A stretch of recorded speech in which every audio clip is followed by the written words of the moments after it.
And I never felt like films were trivia to me. It was always like it was always a really sacred place, or more like a way I figured. This harmony Korine is dead, I think. We are now in a brand new era, one where Korine isn't talking about the beauty of a Werner Herzog or Terrence Malick film, but going out and saying Call of Duty cutscenes look better than anything Spielberg ever put to film, where he's taken matters into his own hands and created his own creative collective/design studio called EDGLRD, made in an effort to pursue a new kind of entertainment that speaks to the overstimulated and attention-deficient society of today.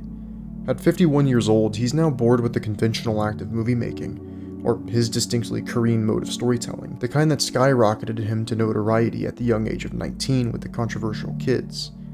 Now he's making retina-scorching work with infrared cameras and AI technology that resemble video games more than they do cinema, and I, for one, am absolutely here for it, because this new era of Harmony Korine is easy to immediately look down upon, to call nonsensical and shallow, but really I think we should be embracing this new direction he is taking, because he's always been a filmmaker who has evolved the way of making movies, who has been at the forefront of telling new stories in wildly transgressive ways.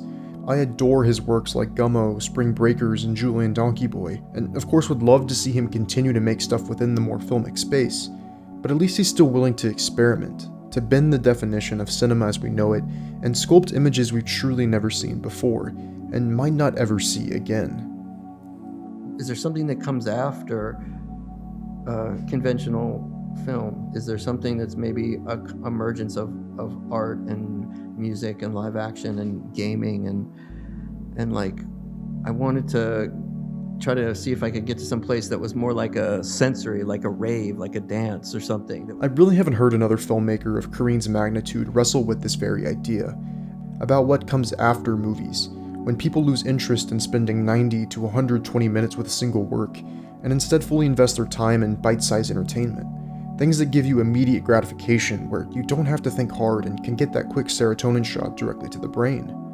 His first exploration into this very notion, Aggro Drift, felt like a movie tailor-made for TikTok brain, and I don't mean that in a derogatory sense, just that it's a very scatterbrained movie.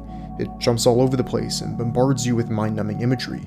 It's shot entirely on thermal cameras, capturing knife fights, twerking, Travis Scott with a forked tongue, all in this portrait of a tortured master assassin. In the film, Miami is shot through a haze of reds, yellows, and blues, eschewing narrative and character to render a film that is more a stylistic exercise, a demented mood piece, one that embraces new technologies that haven't been used in film at all, or at least to this scale, and are in some cases quite dangerous to the future of cinema, but are going to be, whether we like it or not, playing a pivotal role in the creation of movies, television, video games for the foreseeable future. But he's not applying these technologies to cut corners, nor is he passing it off as human work, but is using it purely for aesthetic purposes, and the creation of that uncanny, distinct texture that can only come from an AI-born image. Korine describes these tools as just another type of paintbrush for him, one that opens up a whole new level of creative experimentation that has vast, untapped potential. He's using this generative technology as a stylistic device, as a way to reinvent the process of image making, knowing that we haven't even scratched the surface of what these imposing technologies can create and allow us to see. Korine said in an interview with Variety that, quote, watching a lot of this shit, you really feel the algorithms. I'll see a clip on TikTok that is so inexplicable, so outside the realm of what I even imagine someone creating.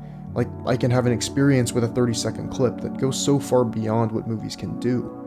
He has identified a problem within contemporary cinema, within young audiences, and created his own solution to it, whether you engage with it or not. These are aesthetics and sensibilities that act as a direct response to our ever-shifting image culture, and I think it's far more interesting than most give it credit for. But then, only a short year later, Korine had even more to say, doing so in, somehow, an even more bonkers, demented way.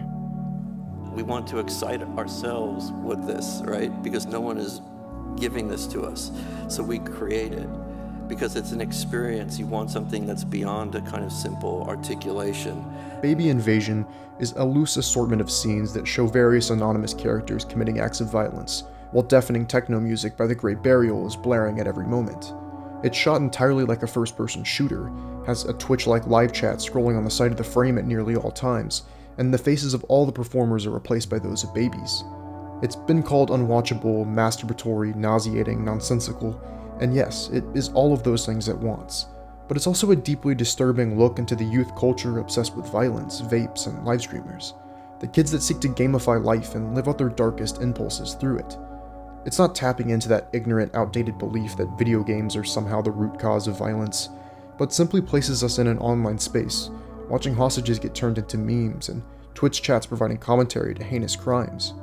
The ideas explored here strangely feel like a pretty natural progression from what Korine depicted in something like Gummo or Kids. This uncensored deep dive into youth malaise from a particular era, now just implanted in the modern day, always online culture.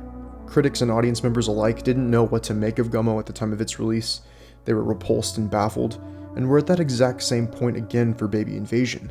But here it's not in the verite style, but in the language of a video game that looks, moves, and feels like a Call of Duty or Hotline Miami. It's an entirely screen life experience, where occasionally Korine moves from the baby home invasions to teens in skull masks watching the livestream, as if it's from their perspective that we're watching the film play out. It's bar none the most accurate depiction of the toxic debauchery of the online world I've ever seen put on screen. A perfect depiction of how brain-rotted people interact in and live within the world of the internet. The screen is constantly cluttered with abrasive text and graphics, the live chat littered with such hilariously accurate Reddit talk. I almost just wanted to look at it for all 80 minutes. So on the surface, it may seem that there isn't much to this beyond watching pure depravity and getting permanent hearing damage from Burial's score. But within those ostensibly juvenile antics, you'll find the most terrifyingly accurate depiction of the online world, of the increasing blur between our reality and our virtual realities, and the desensitization that stems from that. When I saw the film for the first time, Korine himself came out to introduce it. He walked out with a terrifying baby mask on, played an oldie song into the microphone for us, said thanks for coming, then left the room. That perfectly set the stage for what was to come, a masturbatory, exhausting, maniacal work that I haven't stopped thinking about and find horrifically hypnotizing. Baby Invasion is a work perfectly emblematic of what Korine is trying to say and do in this new era of his cinema, I think even more so than in Aggro Drift, where his interest in the intersection of the online and real world, and the potential and harm of these overwhelmingly digital and generative images, and giving way to the vulgar, nihilistic, and absurd through entirely new means, is at its most coherent and batshit insane. At this point in time, I have no idea how Baby Invasion is going to be released, or how it'll play for most people. It'll obviously be controversial, or maybe it'll release quietly with little fanfare. I don't know, but what I do know is that this and Aggro Drift are two of the most fascinating cinematic experiments, maybe of all time. This is Korine working as freely as ever, being given the permission to put literally whatever he wants up on screen, and that's hard to not find absolutely exhilarating. With the creation of a whole new studio in EDGLRD, built around this gamification of cinema, it's really hard to see Korine ever going back to making works akin to Gummo or Julian Donkey Boy, Spring Breakers, or The Beach Bum, even though he has stated that Terrence Malick had written a script particularly for him, and that was the only project that could ever tempt him back to more conventional filmmaking. But in the near future, he has an anime reimagining of a long-gestating project of his called The Trap, and an untitled mocap comedy. It definitely looks like he is the most prolific he's been in his entire career at this very moment, and that's such an exciting prospect to me. But you could also look at Korine and the group of edgelords he is surrounding himself with at this new creative collective as a bunch of faux intellectuals, creating a bunch of juvenile work masquerading as the future of cinema. And you know what, maybe you're not entirely wrong to say that. But when submitting yourself to Korine's new vision of movie making and the world itself, you'll find an entire reinvention of the form as we know it, that is in perfect step with the attention economy of today. So maybe the Korine we grew to appreciate isn't dead after all, isn't as wildly different from the one we saw emerge in the 90s. That goofy provocateur we know and love is quite simply finding new ways to evolve his art, using that wholly fresh, distinct voice of his to talk about where the world is headed, just like he did when he brought Kids to the world nearly 30 years ago. His art is evolving with the times, and we should open ourselves up to it, or else we may miss some of the most formative visual experiences of this steadily encroaching new cinematic landscape.